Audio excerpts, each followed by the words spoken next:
guys, this is going to be part 37 of A Dog's Purpose. Let's get this rolling. That's when it occurred to me that my purpose in this world had never been defined. It had been to save. Tracking down the boy was just part of the equation.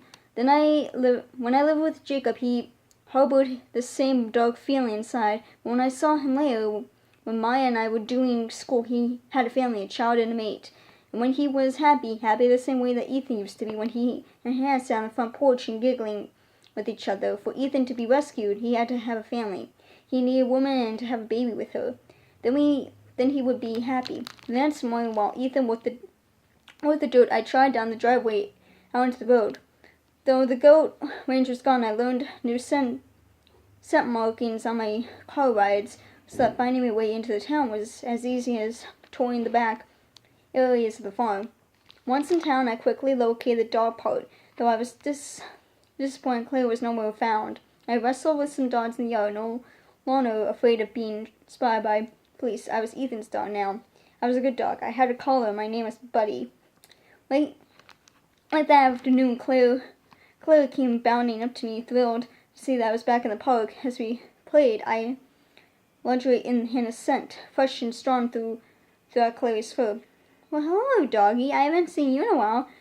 You sure look handsome, the woman on the bench said. Glad they started feeding you. She felt tired, and when she stood after just half an hour, she pressed her hands into her back. Whew, I'm so ready, she breathed. She began making her way slowly down the sidewalk. Clary cursed back and forth in front of her. Stuck with Clary, the two of us sending several squirrels scattering in terror. When after 2 blocks the woman turned up to walk and opened the door to her house, I knew better to follow Clary inside. I settled down on the stoop after the woman shut the door, content to wait. I played this game before. A few hours later, a car swung into the driveway, and a woman with white hair slid out of the front seat. I trotted down to step to me. Well, hello there, dog. Are you here to play with Clary? She greeted, putting out a friendly hand. I knew the voice before I smelled her. Hannah. My tail wagging, I rolled around at her feet, begging for her hands to touch me, and they said. The door to the house opened. Hi, Mom. He followed me home from the dog park, the woman said, standing in the doorway. Clary bounded out and tackled me. I shouldered her away. I wanted the girl's attention right now. Well, where do you live? Huh, boy? Hannah's hands fumbled for my collar, so I sat. Clary shoved her face in the way. Look out, Clary, Hannah said, pushing Clary's head to the side. My name is Buddy, Hannah said, slowly holding my tag. I wagged. I belong to... Oh, my. What is it, Mom? Ethan Montgomery. Who? Hannah said. Ethan Montgomery. He's a man I used to know a long time ago, back when I was growing up. Like an old boyfriend? That kind of thing? That kind of man? Well, yes, sort of like that, yes. Hannah laughed softly. My, first boyfriend. Your first? Oh, really? And this is his dog? His name is Buddy, I wagged. Clary chewed on my face. Well, what should we do? The woman asked from the doorway. Do? Oh, I guess we should call him. He lives out near the old place just down the road from there. You sure are a long way from home, Buddy. I had enough of Clary, who didn't seem to grasp the whole situation here and was busy trying to climb on top of me. I snarled at her and she sat down, her ears back, then jumped on me again. Some dogs are just too happy for their own good. I had utter faith that Hannah would take me back to the boy, and that when Ethan saw the girl, would no longer be lost to him. It was complicated, but I was doing a sort of fine show, only it would be up to the two of them to put it all together, which they did. An hour or so later, Ethan's car pulled into the driveway. I jumped up from where I had Clary's pinned to me and grabbed the grass and ran over to him. Hannah was sitting on the stoop, and she stood uncertainly as Ethan got out of the car. Buddy, what in the world are you doing here? He asked. Get in the car. Oh, Lord, excuse me. I bounded in the front seat. Clary put his paws up on the car doors, strained to smell me through the window as if we hadn't been nose to nose for the past 4 hours. Clary, get down, Hannah said sharply. Clary stopped. Oh, it's okay. Hi there, Hannah.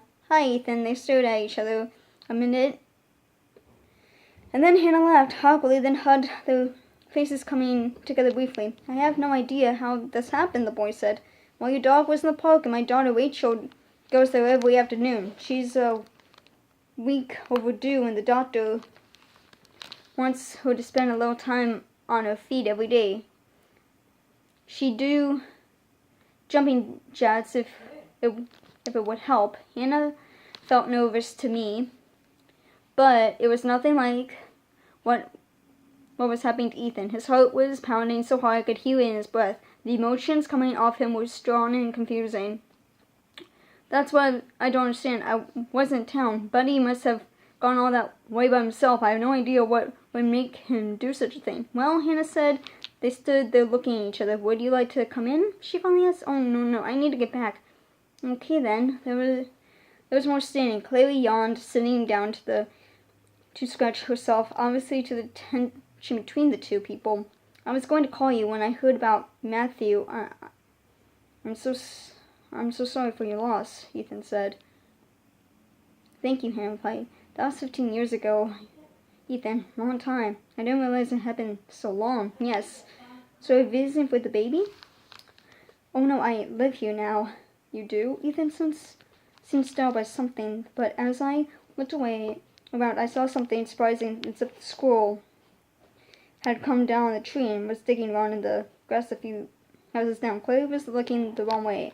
I know with disgust. I moved back 2 years ago next month. Rachel and her husband are staying with me while they finish adding room to their place for the baby. Oh. They better hurry, Hannah said with a laugh. She's big. They both laughed. This time when the laughter stopped, something like sadness came off Hannah. Ethan's view blended away, and he too seemed overtaken with...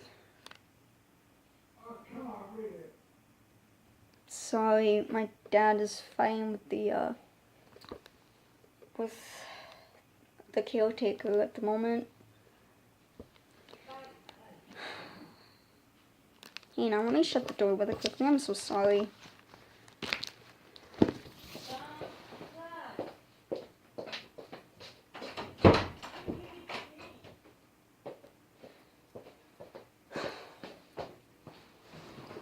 I wish these freaking walls were soundproof. It's so goddamn annoying. Where was I? Clary didn't seem... She turned to go back into her house. Ethan... Oh, wait. And he too seemed overtaken with the odd gloom. Well, it's nice to see you, Ethan. It was great to see you too, Hannah. Okay, bye. She turned to go back into her house. Ethan came around and from the car. His mood was angry and scared and sad and conflicted. Clary still didn't see the squirrel. The girl was on the top step. Ethan opened the car door. Hannah, he called. She turned. Ethan took a deep, showing breath. I wonder if you'd like to come over for dinner sometime. Might be fun for you. You haven't been in the farm in a long time. I put a garden and tomatoes. His voice trailed off. You cook now, Ethan? Well, I heat things up pretty well. They both laughed, and the sadness lifted from them as if it had never been there. 32, and this is the last chapter. And sorry, that is my father drilling a freaking pencil. You know what, maybe, I don't know, maybe I should have just waited until the caretaker was gone and wasn't so freaking noisy. Maybe I shouldn't have done it on Monday. I'm so sorry, guys. It's almost done. After that date, I saw Hannah and Clary a lot. They came to the farm to play more and more frequently, which was fine by me. Clary understood that the farm was my territory, something she could hardly fail to recognize since I lifted my leg on every tree in the place. I was the top dog, and she didn't try to challenge me, though she was interfering obviously to the benefits that the normal order bestowed upon our admittedly small pack. Mostly she just acted like we were playmates and nothing more. She was, I consider, just not very bright. Clary seemed to think that she could catch the ducks if she just kept up on them slowly enough, which was an exercise in pure stupidity. I would watch and utter disgust as she would slink through the glass, her belly in the dirt, moving just inches at a time. While that's not very good writing, of the mother duck watching her with unbelievable eyes. Then a quick lunge, a huge splash, and the ducks would be airborne from the few feet, landing just ahead of Clary in the pond.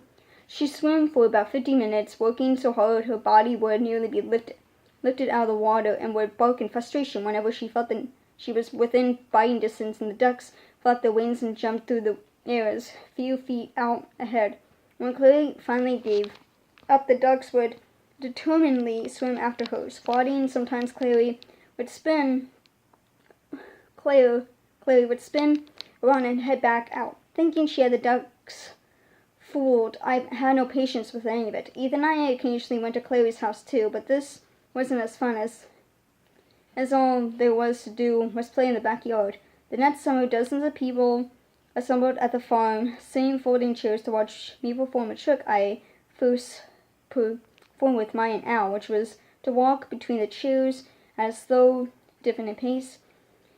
This time up to where Ethan had built some raised wood steps so everyone could see me. He united something back from my back, and he and Hannah talked and kissed, and everyone laughed and applauded at me. After that, Hannah lived with us on the farm. The place was transformed so that it was almost like Maya's mama's house, with people arriving for visits all the time. Ethan brought home a couple more horses and to join Troy in the yard, small ones. The children who came to visit loved to ride them, even though, in my opinion, horses are unbearable creatures who can leave you stranded in the front force as the first sight of a snake.